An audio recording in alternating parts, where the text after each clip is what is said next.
биз Наманган областы менен чектешкендиктен жол картасына кол коюп, ошол жол карта боюнча кызматташуу боюнча биз тапшырмаларды алганбыз.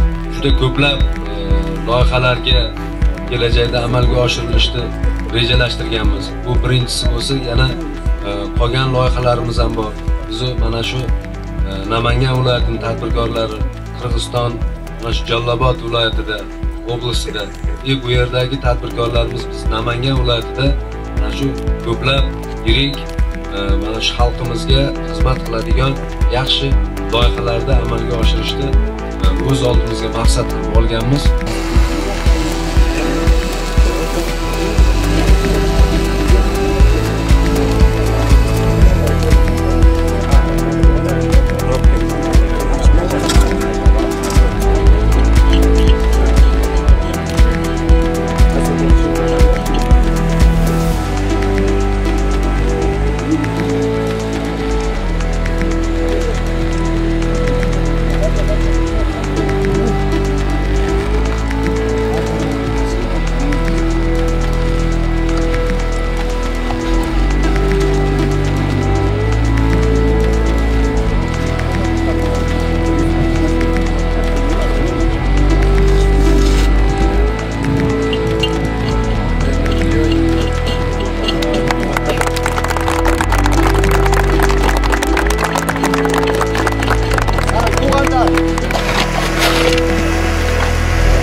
Март күндөрү Наманган областында болгонбуз. Ошондо келишим түзүлгөн логистикалык борборду ачуу боюнча. Ошонун негизинде бүгүн ачылып отурат.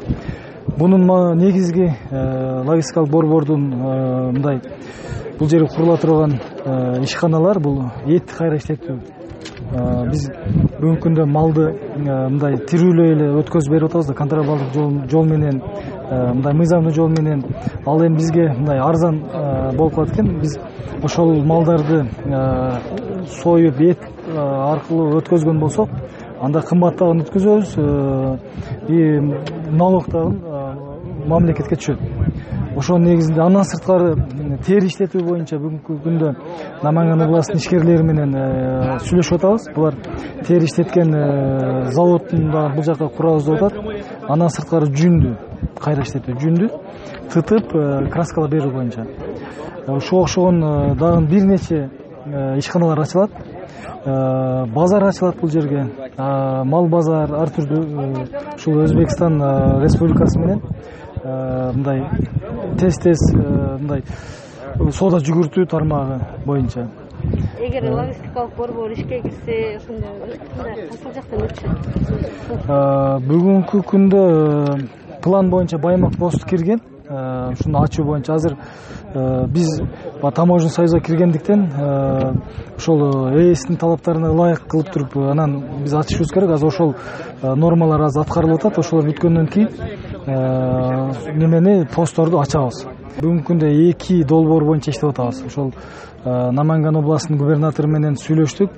Ошол Кыргыз-Өзбек өнүктүрүү фондунун эсебинен бизге бүгүнкү күндө бул логистикалык борборго 10 миллион сом сурап атабыз, 10 миллион доллар сурап атабыз. Андан сырткары Жалалабад шаарына курулат бул текстильный фабрика.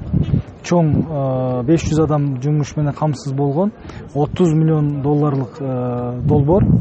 Буну да биз ноябрга чейин бүтүрөлү деген сүйлөшүүлөр жүрүп атат.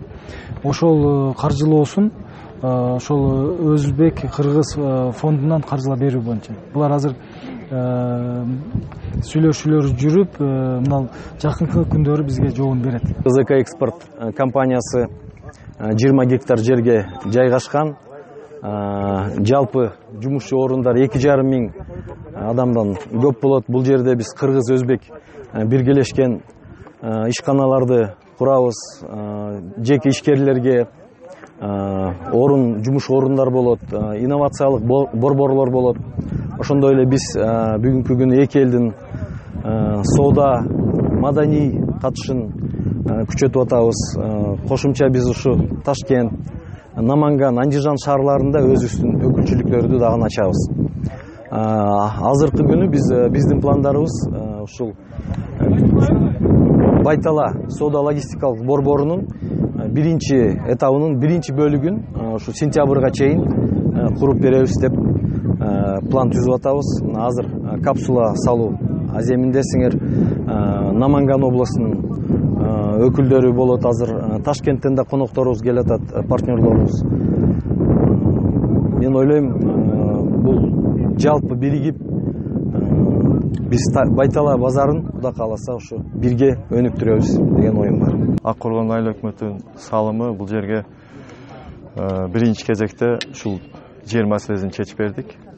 Биз бул жерде мурун өзү свободный экономикалык зона салабыз деген оюбуз бар болчу. Ушул жерге 68 гектар жерди бөлүп, даярдап, мына бүгүнкү күндө биз ушу айылдык кеңеште атайын маселе каралып, ушу логистикалык борбор, соода борборду уюштуруу максатында ишкерлерге 20 гектар жерди ажыратып бердик. Бул жерде негизинде максат өзүңүздөргө белгилүү болгондой, жергиликтүү бийликтин биринчи милдети инвестиция тартуу. Ошол инвестиция тартуу жолу менен ушу айылды социал-экономикалык көтөрүп, өнүктүрүү. Ошондуктан биз бул борборду уюштуруп, ушул элибизди иш менен камсыз кылуу, ошондой эле өзүбүздүн бюджетке каражат түшүрүп, келечекте ушу дотациядан чыгаруу. Айыл өкмөт